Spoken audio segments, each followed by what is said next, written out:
Pascal, tu es psycholinguiste expérimental et psychologue cognitif. Tu es responsable du groupe de psycholinguistique et de psychologie sociale appliquée à l'Université de Fribourg. Et tu as écrit avec Sandrine Zoufferé et Ute Gabriel en 2021 « Le cerveau pense-t-il au masculin ?»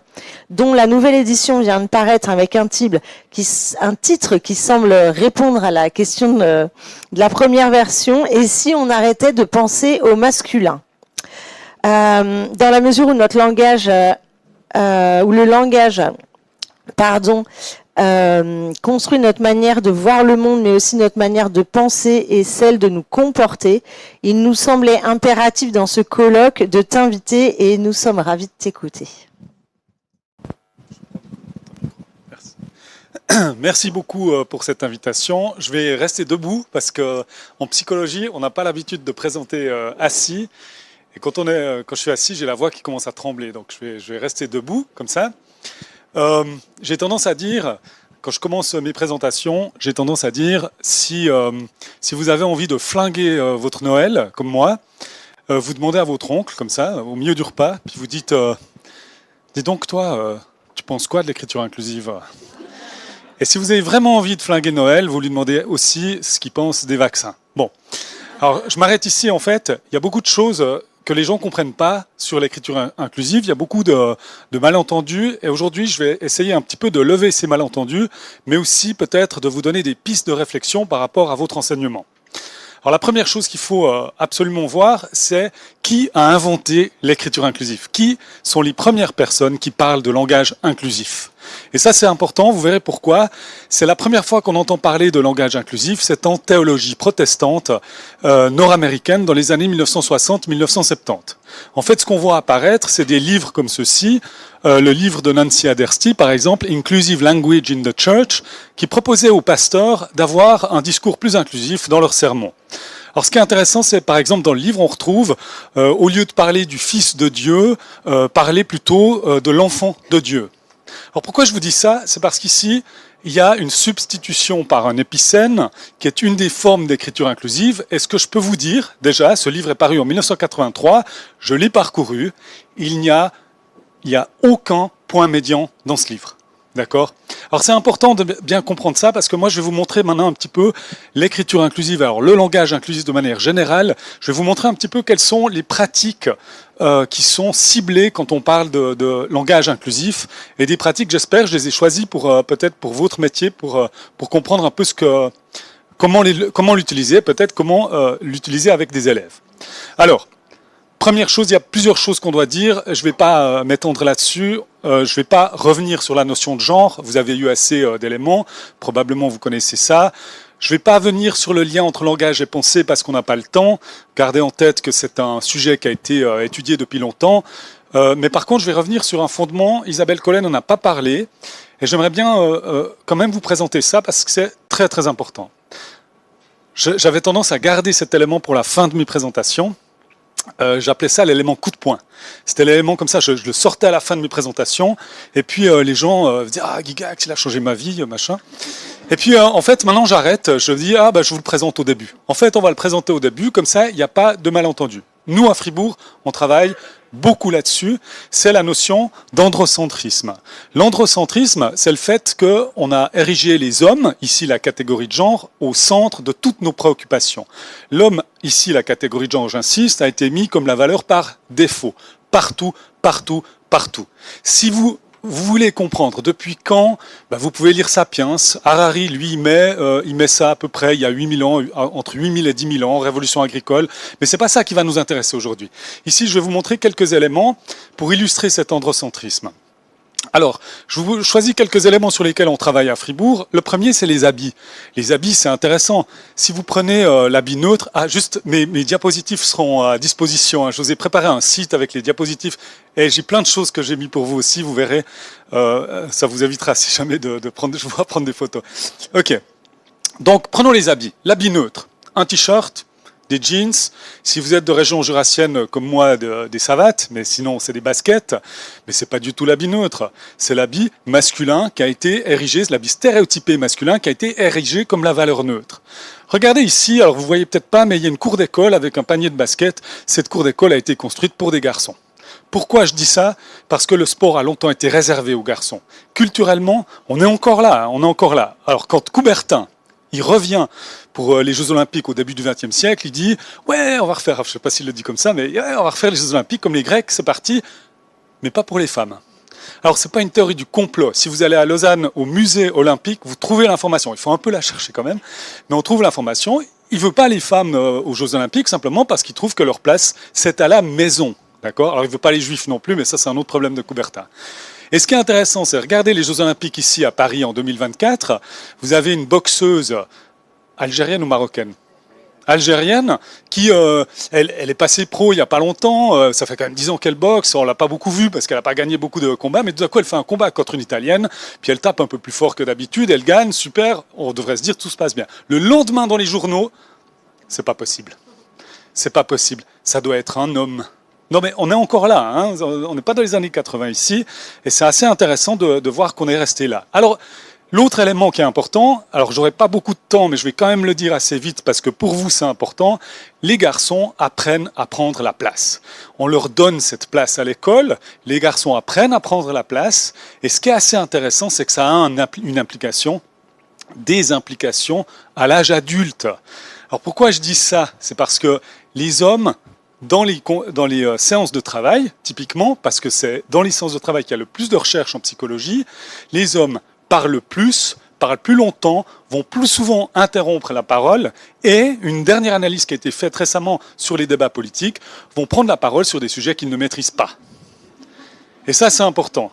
Nous, on utilise ces recherches pour des exercices avec des étudiantes et des étudiants, où on essaye de partager la prise de parole. Le seul moyen de le faire, il y a deux moyens. Premièrement, c'est chronométrer. Il faut chronométrer, vous verrez pourquoi après, je vais en parler pourquoi c'est pas facile. Si on chronomètre pas, les gens ne remarquent pas, ça c'est une première chose. Et l'autre chose, si ici il y a des personnes qui parlent beaucoup dans les séances de travail, si vous êtes comme moi j'avais tendance à dire oui, mais c'est pas je suis passionné, ben non, c'est parce que j'ai un privilège, comme le disait bien Isabelle. Mais de fait, c'est intéressant, c'est l'exercice des 5 secondes. L'exercice des 5 secondes, c'est quand vous voulez dire quelque chose, comptez dans votre tête 5 secondes. Si personne n'a parlé pendant ces 5 secondes, vous prenez la parole. C'est l'exercice qu'on fait avec des groupes. Il faut le faire de manière très très bienveillante, hein, parce que c'est pas facile comme exercice. Mais voilà, je m'arrête là-dessus. Malheureusement, on n'a pas le temps d'aller plus loin, mais je finis quand même sur des symboles ici qui sont assez intéressants, parce que ce panneau m'a toujours fait un peu sourire en disant faites attention, il y a peut-être un homme qui traverse la route. Si une femme vous en fichez, vous pouvez y aller, il n'y a pas de souci. Et récemment, j'ai vu ce panneau ici, je me suis dit, les gens me disent, oui, mais c'est symbolique, c'est interdit aux gentlemen, je trouve intéressant. Et à Bruxelles, récemment, j'ai trouvé ce panneau, et je ne comprenais pas très très bien, en fait, ce qu'il voulait dire. Mais bon, j'arrête ici, simplement garder cette notion d'androcentrisme. Pourquoi c'est important pour moi, qui suis psychologue du langage, de vous parler de ça? Eh bien, parce que l'androcentrisme a nourri l'évolution même de la langue, on fera un petit peu d'histoire après, mais vos pratiques quotidiennes vont nourrir cet androcentrisme. Et il y a quelques pratiques particulières, on va parler de quelques pratiques, et puis bien sûr la structure grammaticale de notre langue va également nourrir cet androcentrisme, et moi je vais vous parler du masculin, parce que c'est cette forme grammaticale sur laquelle nous on travaille beaucoup à Fribourg. Alors, quand on parle de genre et langage, on a parlé de stéréotypes ce matin, je vais vous donner simplement un autre point de vue, peut-être un point de vue de psychologue du langage. Alors on va parler du choix des mots, comment vous choisissez les mots, vous choisissez les mots que vous allez utiliser pour parler, vous choisissez les mots que vous utilisez pour vos fiches, pour préparer votre matériel scolaire, etc. Et puis on va parler également de l'ordre de mention. Le temps et les prises de parole, on ne va pas en parler parce que j'ai déjà mentionné cet élément-là. Alors, comment ça fonctionne maintenant, le choix des mots? Comment vous choisissez vos mots quand vous parlez? En fait, je vais mettre à l'écran des adjectifs ici, et vous allez remarquer assez vite quels sont les adjectifs qui sont le plus souvent utilisés pour parler de femmes, de filles, d'hommes ou de garçons.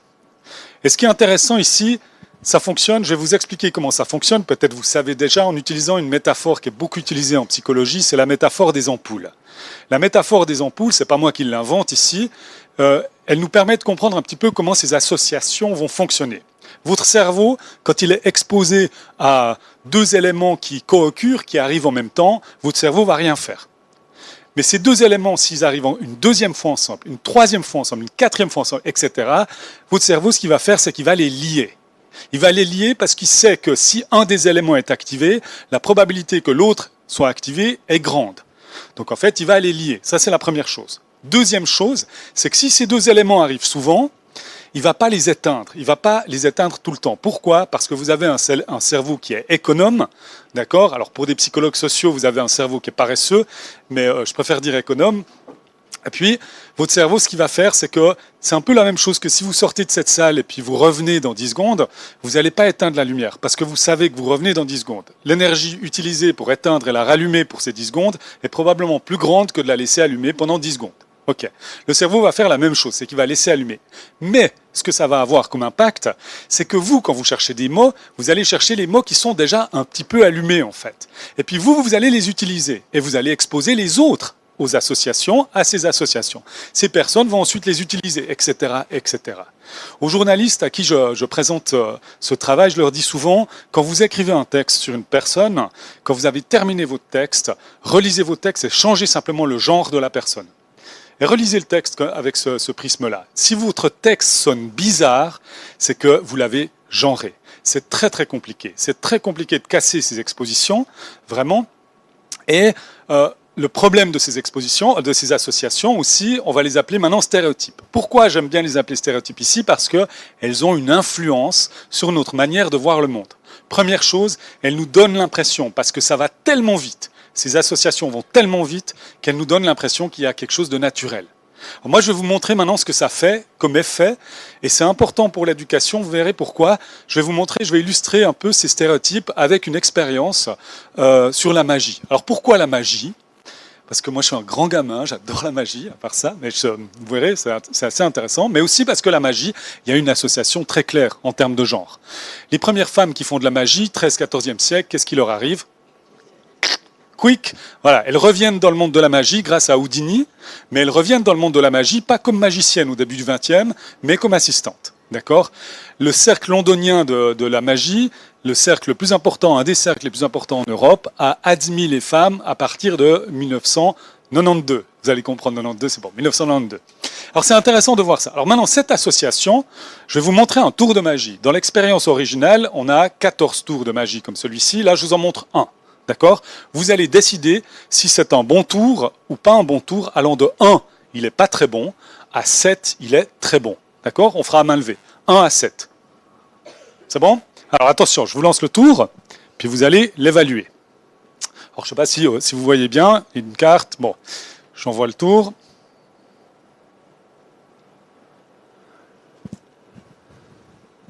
Ok, qui pense 1, 2, 3, 4, 5, 6, 7.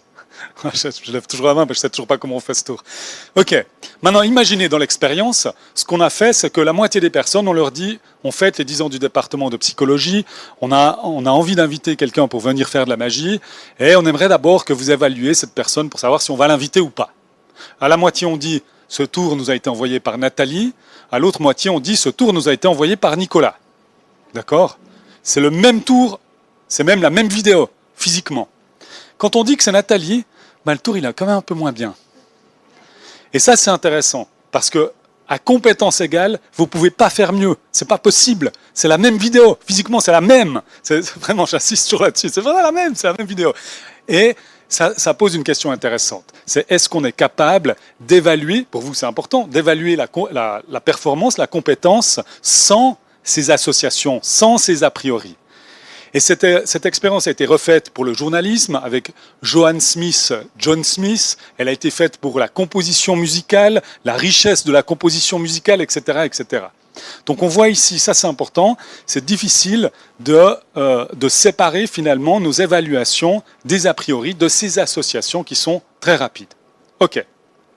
Alors ces associations, elles apparaissent dans où?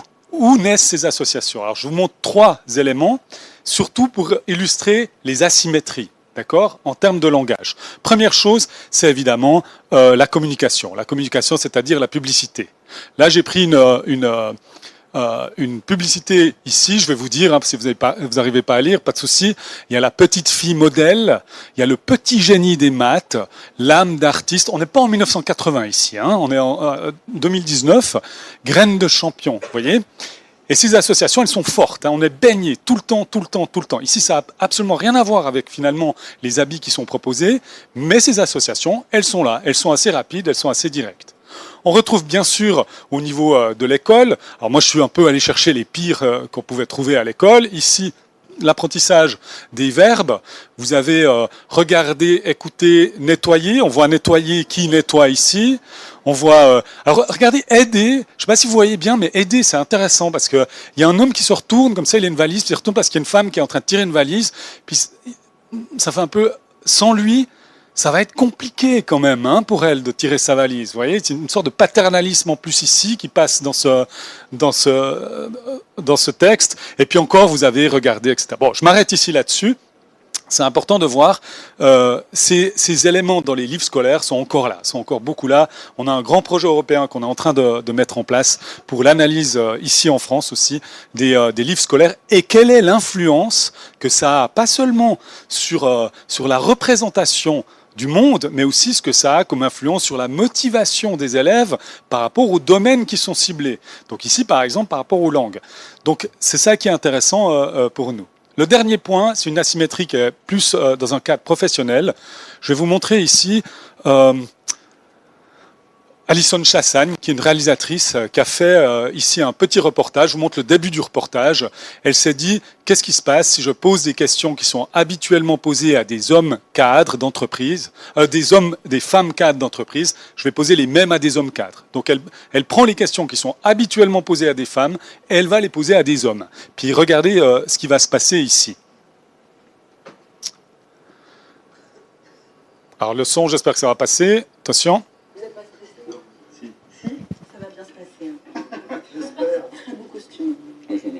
Vous êtes très beau.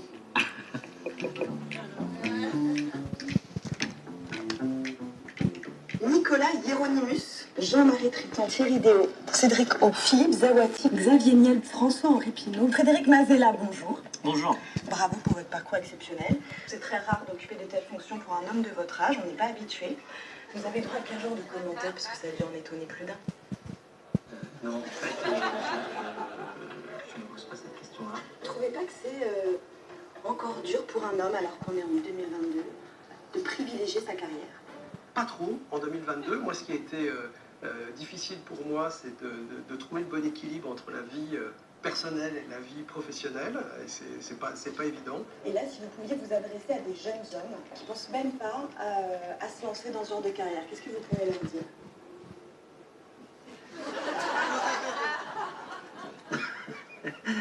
Je ne m'adresse jamais qu'aux jeunes hommes, je m'adresse aux jeunes gens. Vous avez un poste dans lequel vous doutez certainement tous les jours. Comment vous gérez le syndrome de l'imposteur? Je doute. Pourquoi? Bon, je m'arrête là. Vous pouvez vous retrouver cette vidéo sur YouTube. Si ça vous intéresse, il y a un hashtag Cover the Athlete, des journalistes dans le monde du sport qui ont commencé à faire la même chose, qui posent des questions à des hommes qui sont habituellement posées à des femmes. Ces journalistes ont commencé aux Jeux Olympiques en Chine. Et vous avez par exemple un journaliste qui demande à un basketteur qui dit ton t-shirt là que tu as choisi aujourd'hui, un peu moulant, là, tu peux nous raconter un petit peu le t-shirt, pourquoi tu as choisi ça? Puis vous avez le basketteur qui regarde, puis qui dit mais pourquoi tu me poses cette question? C'est débile. Puis en fait, après, vous voyez que le journaliste pose la même question à une femme qui va répondre comme si c'est tout à fait normal finalement de parler de ses habits et de son apparence dans un interview sur le sport. Ok. Alors, pour l'instant, on est dans les stéréotypes qui fonctionnent sur une asymétrie de langage, d'accord? On n'utilise pas les mêmes mots pour parler des filles, des garçons, à des femmes, à des hommes. Maintenant, on a l'autre asymétrie, c'est ce qu'on dit, hein, ce qu'on dit ici dans le cadre professionnel, la même chose à l'école, c'est une question à toujours garder en tête, comment on s'adresse aux personnes, et ça fait partie de ce qu'on entend par langage inclusif, hein, toujours le changement. Une grande partie des guides de langage inclusif vont faire, à un moment donné, vont mobiliser cette notion d'asymétrie et de stéréotypie. Le dernier point, c'est une asymétrie qui est un peu moins connue, mais j'aimerais vous la donner aussi parce qu'elle est plus mécanique, elle est plus facile à changer, c'est l'ordre de mention. Alors, l'ordre de mention, ce qui est important, c'est qu'en français, mais dans d'autres langues aussi, on a des ordres de mention qui sont hiérarchiques. Pour les objets, par exemple, si vous parlez des tables et des chaises, vous parlez des bus et des voitures, c'est plus rare de parler des voitures et des bus, en fait. C'est plus rare de parler des chaises et des tables. La hiérarchie, elle est simplement, c'est la grandeur. Pour les objets, c'est la grandeur. On parle de l'objet le plus grand en premier. Pour les êtres humains, il y a deux ordres hiérarchiques. Le premier, c'est l'âge.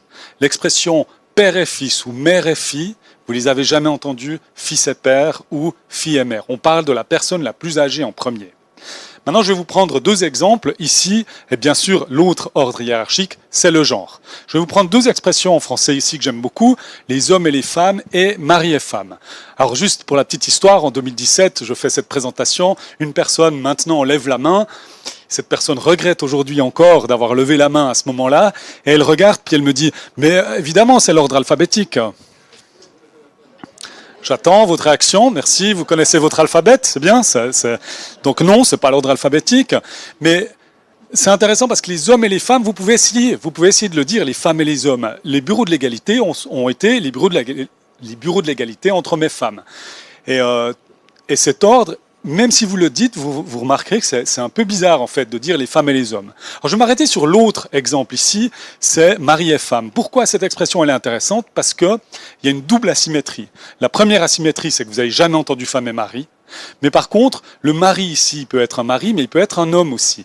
Tandis que la femme, le terme qu'il a défini, est confondu avec son statut marital. Et là, on voit un autre problème de la société, c'est le statut marital des femmes. On a une obsession sur le statut marital des femmes. La Sainte Catherine, si vous ne connaissez pas la Sainte Catherine, alors si vous connaissez la Sainte Catherine, ça trahit un peu votre âge, mais si vous ne connaissez pas la Sainte Catherine, c'est si vous êtes une femme et vous n'êtes pas encore mariée à 25 ans, vous devez aller dans la rue, vous humilier avec un chapeau, des bouchons, un truc comme ça. Bon, quel est le pendant masculin? Ben, il n'y en a pas. Il n'y en a pas. Alors, il y en a pas. Il y a des moments où des hommes ont participé à la Sainte Catherine. Après, vous retrouvez ces éléments sur Google. Mais ce qui est important, c'est que c'est pas le seul en fait. Il y a une autre expression qu'on utilise de moins en moins, c'est mademoiselle. Alors mademoiselle, il a plusieurs fonctions. Mademoiselle, vous pouvez l'utiliser parce que vous parlez une fille.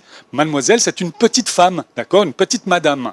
Donc si vous parlez une fille, vous utilisez mademoiselle. Si vous voulez infantiliser une femme, bah vous utilisez mademoiselle aussi, hein, parce que ça l'infantilise. C'est comme si je parle à une petite fille, mais j'ai une femme, mais je parle quand même comme si je parlais à une petite fille. Ou, si vous êtes comme mon père, qui a maintenant 80, lui, chaque fois qu'il est au bistrot, on est ensemble comme ça, puis il lève la main, comme ça, il me dit mademoiselle, puis il me voit, puis il fait ah, Pascal, tu m'emmerdes avec ça. Puis je lui dis bon, ok. Ce que tu vas faire, c'est moi ce que je fais. C'est ce que j'aime bien faire. Ce soir, si vous allez au restaurant, vous essayerez. Hein. Ma fille qui a 16 ans, elle déteste quand je fais ça. Elle déteste, elle devient toute rouge. Alors en fait, je dis à mon père, je dis, bon, ok, t'arrives pas à changer ça. Alors ce que tu vas faire, c'est que tu vas utiliser le pendant masculin quand tu auras un serveur. Donc moi, par exemple, je lève la main, je dis, excusez-moi, et j'utilise le pendant masculin de mademoiselle. Alors moi, j'utilise mon damoiseau, ben, j'aime bien, mademoiselle, mon damoiseau. Je dis, mon damoiseau, alors ma fille qui est en train de creuser le trou ici de 1 mètre, mon damoiseau, j'aimerais une bière. Et les gens me disent, mais Pascal, pourquoi tu fais ça? C'est débile. Puis je fais, il n'est pas marié. Bon. Alors j'arrête là, ça voulait dire autre chose, mais c'est égal. C'est intéressant cette asymétrie ici. Et maintenant là, vous allez vous poser la question, cet ordre de mention, pourquoi j'en parle en fait? C'est quoi l'effet sociologique, même l'effet psychologique de l'ordre de mention? Eh bien on va faire un exercice ensemble. Vous allez maintenant réfléchir à 3-4 couples que vous connaissez autour de vous, que ce soit des couples hétérosexuels, homosexuels, lesbiens, c'est égal. Réfléchissez à des couples et comment vous avez l'habitude de les nommer. Comment si vous dites, j'aimerais bien inviter tel et tel, ou bien, ça fait longtemps que j'ai pas vu tel et tel. Alors réfléchissez, je vous laisse quelques secondes, des couples autour de vous, vous réfléchissez comment vous avez l'habitude de les nommer. Ok, vous allez remarquer très vite que la première personne que vous mentionnez, c'est la plus importante pour vous. c'est la plus importante. C'est celle que vous connaissez depuis plus longtemps. C'est celle vous êtes plus proche de cette personne. Donc maintenant, réfléchissez en termes de société, une société où on nomme pratiquement toujours les mêmes en premier. Ce que ça veut dire. Alors nous, on a même une petite étude sur 2 personnes qui préparent un voyage pour aller à Bruxelles. Les 2 personnes, elles font exactement la même chose. La première, elle va réserver les cafés, l'autre les croissants. Après une, elle va réserver l'hôtel, l'autre le train, etc., etc. Et en fait, on demande à la fin qui était la personne la plus active pour préparer ce voyage. Et les gens nous disent, c'est la première personne que vous mentionnez qui est comprise comme la plus active.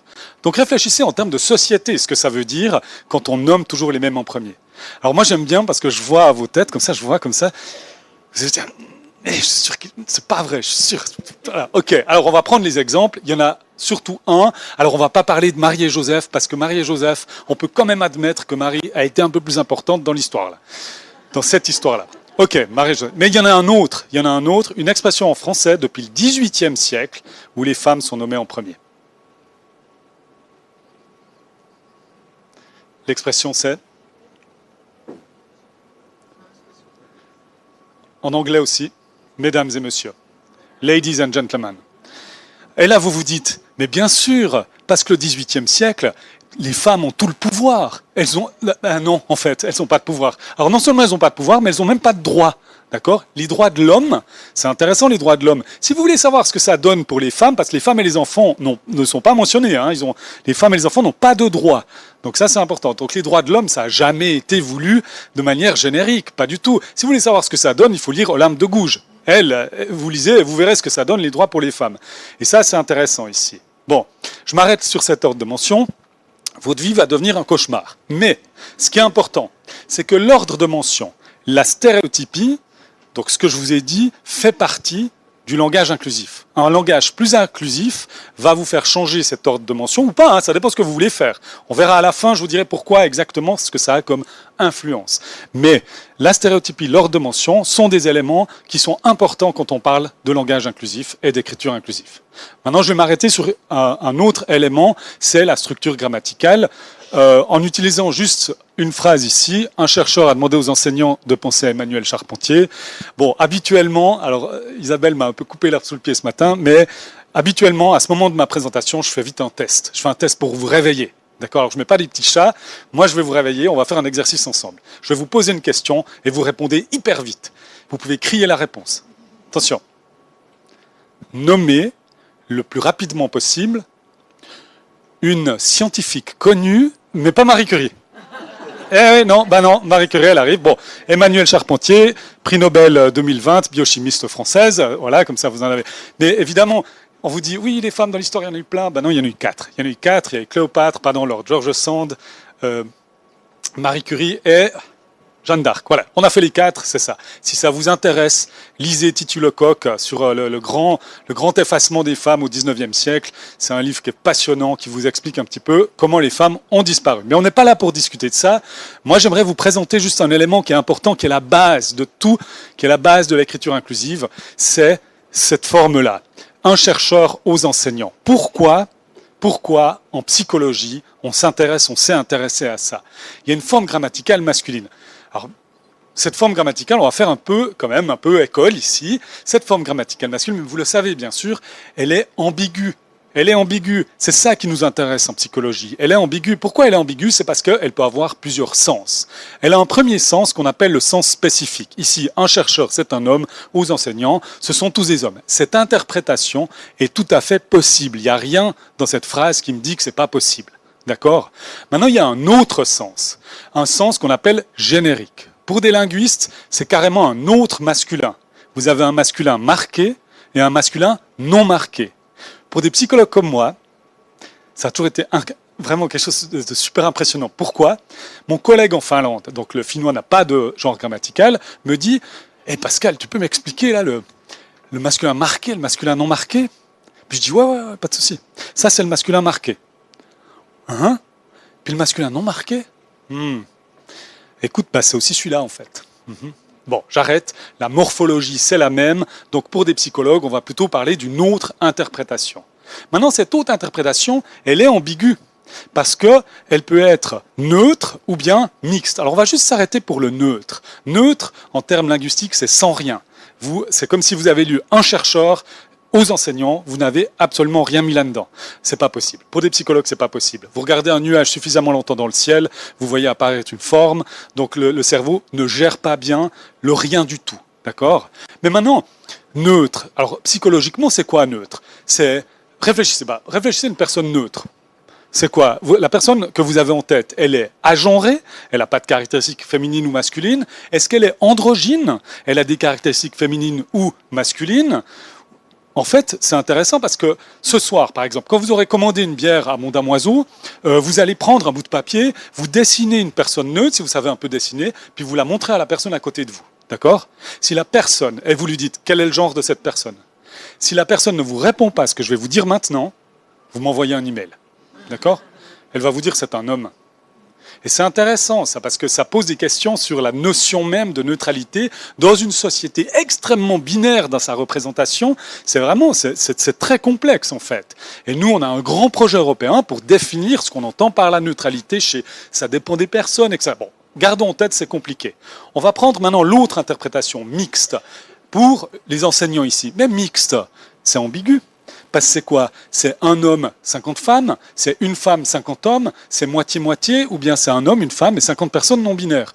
Toutes ces interprétations sont possibles. Donc revenons à votre cerveau, le mien aussi, hein, je ne sais pas vous vexer.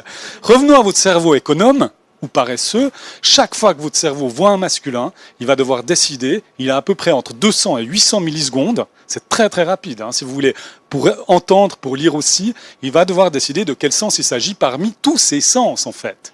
Alors, je vais juste vous montrer une étude là-dessus, mais avant, je fais juste de l'intrusion épistémique. Je fais de l'intrusion épistémique, c'est-à-dire je vais vous parler un peu d'un sujet qui n'est pas le mien, un peu d'histoire, en utilisant les travaux d'Eliane Viennot, de Maria Candea, Laëlia Véron, etc. Mais pourquoi c'est important ? Pour bien comprendre que le français a vécu des vagues de masculinisation. Le français a vécu des vagues de masculinisation. Les deux qui vont nous intéresser, alors il y en a une qui va particulièrement nous intéresser, mais la première vague, c'est celle du XIIIe siècle. Jusqu'au XIIIe siècle, on dit « ça pleut ». On dit « ça pleut », ce « ça pleut » va changer en « il pleut ». En anglais, on dit toujours « ça pleut », it rains. En allemand, on dit toujours « ça pleut », es regnet. Mais en français, on dit « il pleut ». Alors, ce n'est pas la vague qui va nous intéresser. Nous, la vague qui nous intéresse, c'est celle du XVIIe. Jusqu'au XVIIe, des termes comme une autrice, une mairesse, une médecine, une philosophesse, une poétesse, pour décrire des femmes, existent. C'est des mots, autrice vient du latin, hein, c'est pas nouveau. Et l'Académie française, dans ses premières versions de dictionnaire, décide de retirer ces termes. Alors, encore une fois, c'est pas une théorie du complot. C'est pas, vous imaginez à l'Académie française, ils sont comme ça. J'aime bien faire l'Académie. Enfin, ils sont là, ouh, on va enlever ces mots. Alors, ils sont comme ça quand même. Mais, par contre, ils s'en cachent pas. C'est simplement pour signaler aux femmes que ces activités et ces métiers sont réservés aux hommes. Boulangère n'a jamais quitté le dictionnaire de l'Académie française. Et ça, c'est intéressant ici. En même temps, il y a plusieurs règles de grammaire qui cohabitent. Donc, pour l'accord de l'adjectif du déterminant, il y a plusieurs règles. Il y a la règle en nombre, on en a parlé à midi. Cet homme et ces femmes se sont promenés ES, parce qu'il y a plus de femmes. Il y a un accord masculin que vous connaissez. Cet homme et ces femmes se sont promenés ES. Il y a un autre accord qui est assez intéressant, il y en a plusieurs, mais je m'arrête après sur celui-ci, c'est l'accord de proximité. Vous accordez au plus proche. Cet accord n'a jamais disparu. Les grammairiens de Port-Royal notamment décident de garder le masculin pour des raisons sociales aussi, parce que le mâle est plus noble que la femelle, etc. etc. Mais l'accord masculin va rester comme étant le seul accord. Par contre, l'accord de proximité n'a jamais disparu. Et on va faire un exercice ensemble. On va faire un exercice de français. Donc, j'adore dire ça, parce que souvent les gens disent « oh, merde ». Attention, je vais vous dire table et chaise. Et devant, vous devez choisir certaines ou certains. Table et chaise, vous mettez quoi ? Certaines. C'est bon, c'est passé. Maintenant, je vous dis région et département. Faites la même chose avec région et département. Ouais. Vous faites toutes les analyses de corpus que vous voulez, vous verrez jamais certains régions et départements. Même en le disant, ça vous sonne bizarre, vous direz certaines régions et départements. On fait, cet accord n'a jamais, il est dans Maurice Grévis d'ailleurs, il est dans le bon usage, il est dans la grande grammaire française, c'est un accord, certes, qui est surtout utilisé pour les objets, les êtres inanimés, et qui revient en force maintenant pour les êtres humains, surtout dans l'utilisation d'une forme d'écriture inclusive qui est le doublet, en fait. Et cette forme d'accord de proximité, on le retrouve, regardez dans les journaux, on le retrouve parfois, un ou une joueuse, par exemple. C'est des accords qui reviennent de plus en plus dans l'usage. Je finis juste ma partie historique. L'anglais a vécu quelque chose de semblable avec le they singulier. Le they singulier, à la fin du 19e, est remplacé par il, le he générique. Et ce he générique a vécu même pas un siècle. À partir des années 1970, il est remplacé par he or she. Jamais she or he, mais he or she. Et ensuite, à la fin des années 90, le they au singulier revient tout d'abord quand on ne sait pas si c'est une femme ou un homme, et ensuite également pour l'utilisation pour des personnes non binaires.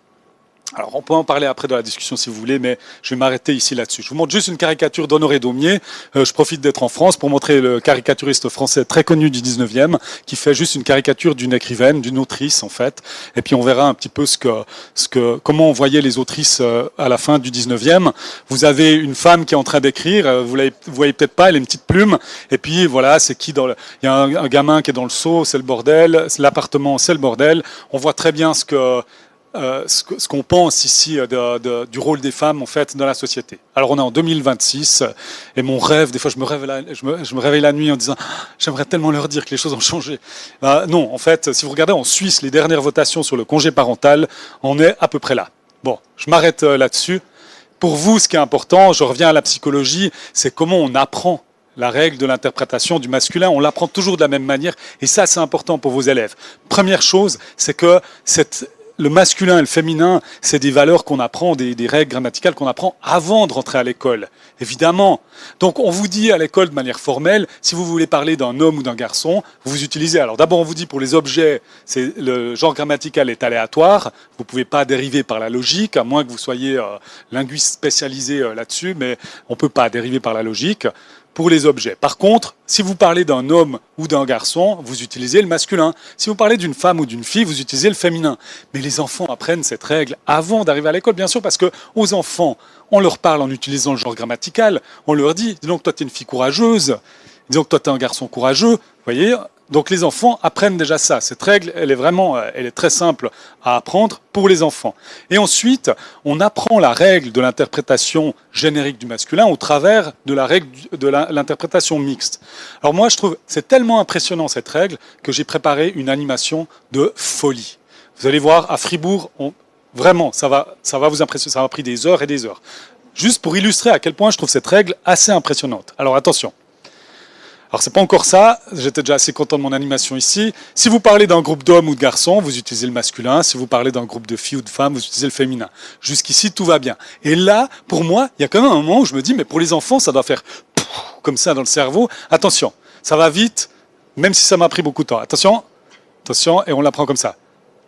Bing! Voilà. Merci.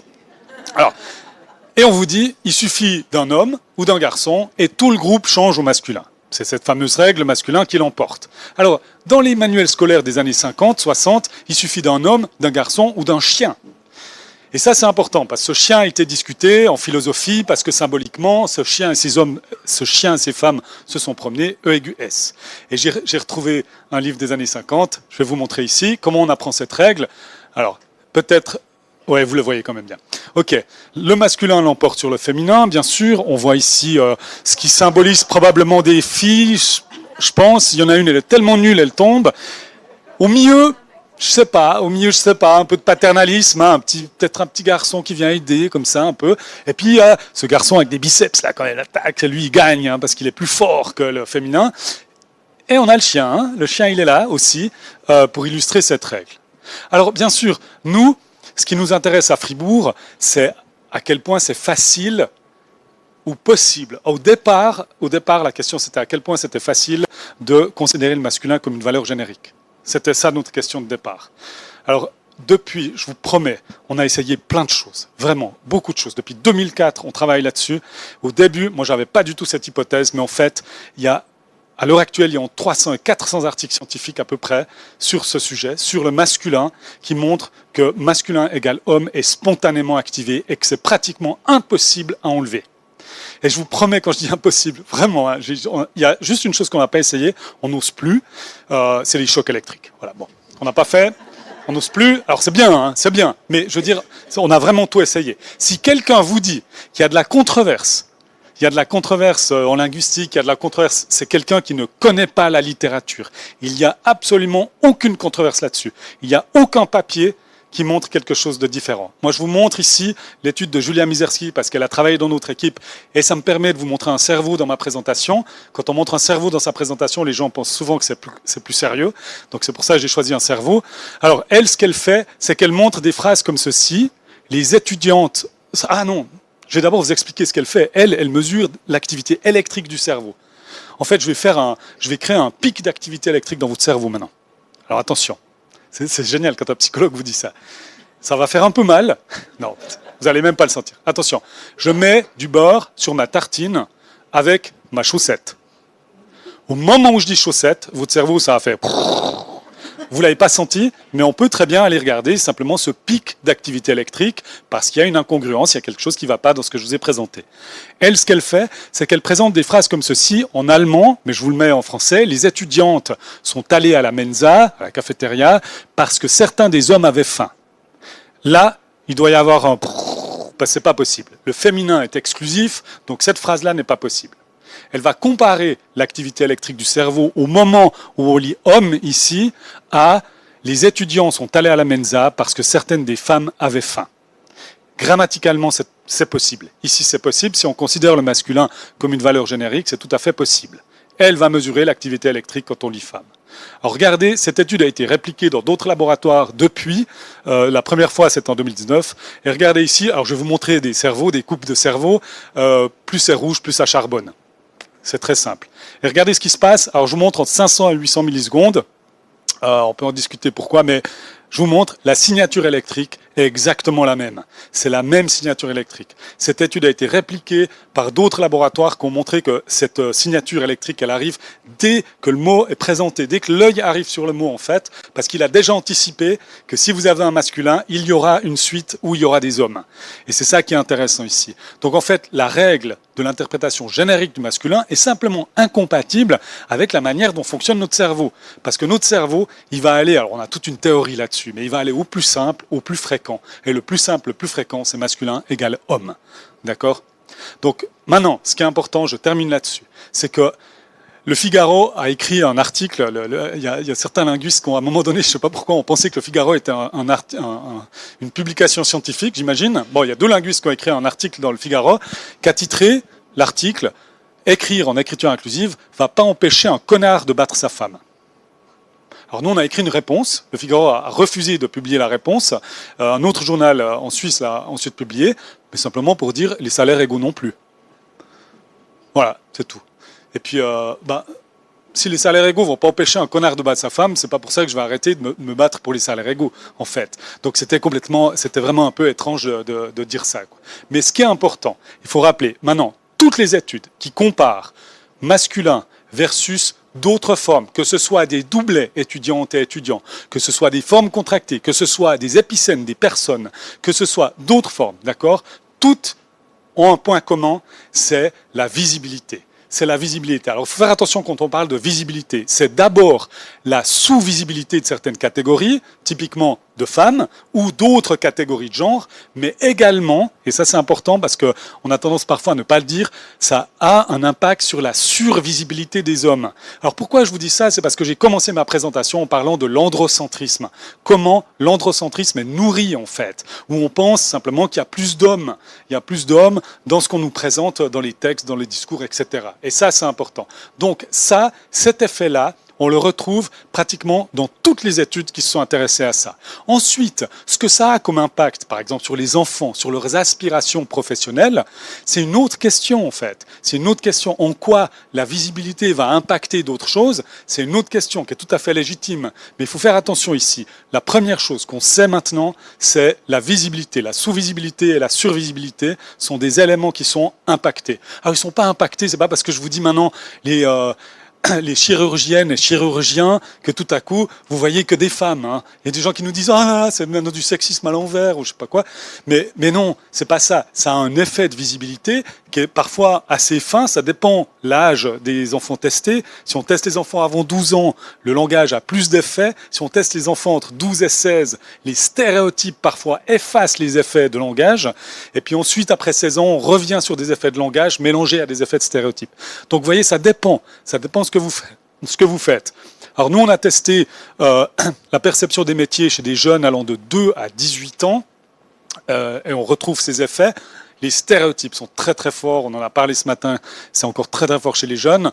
Et il y a juste un élément que je peux vous dire par rapport aux aspirations professionnelles. J'ai une doctorante, Lucie Escazin, qui a fini sa thèse, qui a travaillé sur chirurgienne et puis infirmière. Chirurgienne, chirurgien, infirmière, infirmier. Et elle demande aux enfants, est-ce que ce métier t'intéresse ? Et la deuxième question, est-ce que tu penses que tu seras une personne compétente, appréciée ? Ça s'appelle un sentiment d'appartenance anticipé. Ce qu'elle remarque, c'est que les filles sont intéressées par tous les métiers, en tout cas par les deux métiers, infirmière et chirurgienne. Quand on leur demande leur sentiment d'appartenance anticipée, elles pensent qu'elles seront moins compétentes dans le métier de chirurgienne. Les garçons, quand on leur demande, ne sont pas intéressés par les deux métiers. Ils sont intéressés par le métier de chirurgien. Par contre, ils pensent qu'ils seront compétents dans les deux. Vous voyez, l'asymétrie ici, elle est intéressante. Elle revient aussi à ce que Isabelle disait ce matin. C'est une asymétrie qui est assez intéressante sur laquelle on doit aussi travailler.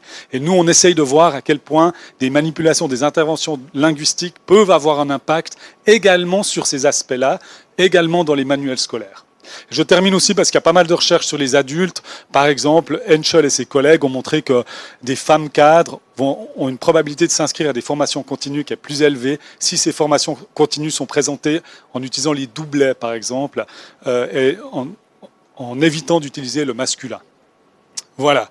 Alors, je m'arrête ici pour ouvrir les discussions. J'aimerais juste quand même remercier toutes les personnes qui ont travaillé, Julia Mizerski qui est à gauche, qui a fait l'étude sur les G, sur ce que je vous ai présenté aujourd'hui, parce que c'est un travail collaboratif.